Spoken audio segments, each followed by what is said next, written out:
I'm climbing Colvin and Blake today. These are two unremarkable mountains, really. Perhaps the most remarkable thing about them is it takes an hour and a half to get to the trailhead after walking on roads for about 3 miles. So I've done that. I'm at the trailhead, the end of the road for the Au Sable Club, where there's a nice lake, but you can't really approach it very closely. It's not part of the easement. I spoke too soon. Just down the trail there's this wonderful overlook of Au Sable Lake. I'm taking the scenic way up towards Fishhawk Cliffs or something like that. And here's a little turnoff. That's Gothics in the background.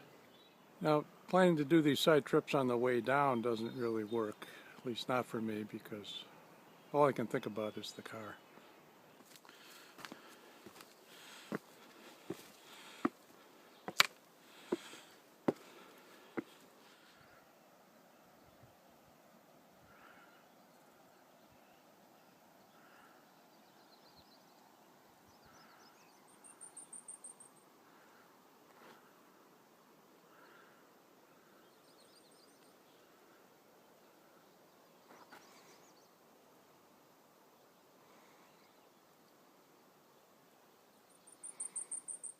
Now let's talk about mud a little bit. Now here we have an example of some pretty good mud. Now it's good in that obviously your foot's not going to get wet. You can see the other footprints in here, and that is your best guide to the state of mud. You can see it's pretty thick. Now black mud like this is extremely slippery. You're much more likely to slip on this than anything. Now this being flat, you're not going to slip much, but never take a step on black mud on the side of a hill. Now this mud is different. You can see there's liquid in that footprint. You probably wouldn't sink too far here, but you know, right over there you might. It's hard to tell. Of course, if you have a pole, you can always sample it. Yeah, it's fairly soupy there, but not too bad. If you stepped in there quick and pulled your foot out right away, your foot would not get wet. Now here's a good mixture of stuff, including what's probably very deep mud. In fact, I just stepped there and went down further than I thought. But look, the boot is not too wet because I pulled my foot out right away. That's a good thing about stiff mud, relatively stiff mud. Now the idea here, though, of course, is not to step in the mud, and there are plenty of things you can step on. Instead, rocks are good. Now even a small stick like that can be useful. That one may be too small. Of course, you got roots, and here you got some corduroy material. That's almost always good to step on, although now you're likely to slip this way, so don't put any force on your foot except this way. And here's some actual water, and there's no telling how deep the mud is there. But scanning for rocks that may be slightly submerged is good. There's one that's just sticking up, so you can always step on something like that. Here's a case where there's a lot of mud on the part of the trail you naturally want to walk on, and it's tempting to want to go off to the side, off to the right in this case. Now that's considered bad form because you'll just expand the muddy mess of the trail. Now you may notice, though, instead there's a nice log that someone's thrown in there that you can walk on, and so that's the right choice to make. That's a pretty narrow log, so here's where I find a pole to be most useful. That can help you balance on something narrow like that.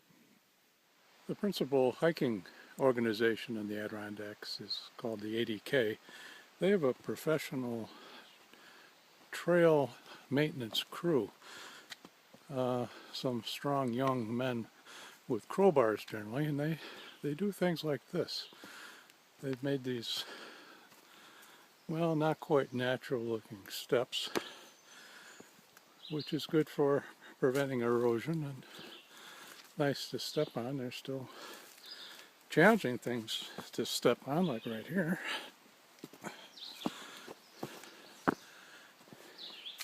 Now they probably did something here, and I think I prefer this. This is a little more subtle. It's amazing how you can find such muddy places when you're fairly high up on a mountain, but the water collects in rock basins. You can't see the rock basin, but it's underneath here somewhere. Now here's an example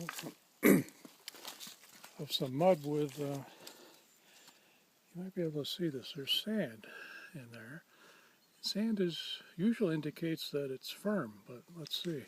Yeah. So even though it looks pretty soupy, that is a safe place to step. Well, it's warmed up quite a bit today. It won't be as hot as the hike last week, but it's still pretty warm, going uphill, that is. Now, you may notice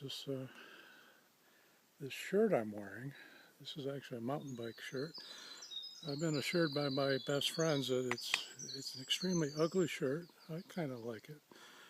Being a mountain bike or biking jersey, it has pockets in the rear, which I'm finding quite useful. Also made out of some man-made material that copes with getting wet well.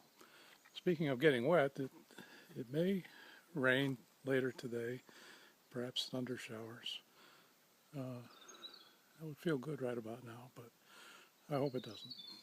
I've been talking about mud, which occasionally is slippery.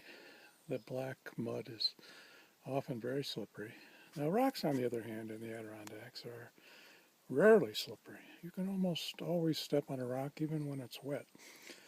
The only exception would be rock that's green. That's rock that seldom sees the sun or is wet all the time, and stuff grows on it, and that can be slippery. Now, by the way, we have to go up this rock. Now you can tell where it's brown, you can see where people have stepped on it. So that's safe. It's dry, and over there's a few steps, and it looks like there's a bit of a gap, and then onward and upward. I've made it to Colvin. There's Blake over there. That will be number 9. This is the Elk Lake area, off in the distance. But this is I guess that would be Upper Ausable Lake.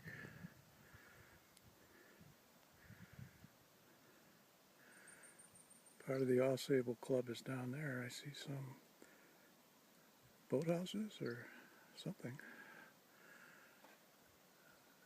All right, there's Marcy. And I guess that's Armstrong. A lot of black flies out here today. I'm on the top of Blake. That was a more serious climb than I thought it would be. A lot of tricky, rocky scrambles that I had to go up, and I'll have to go down. I'll have to be careful.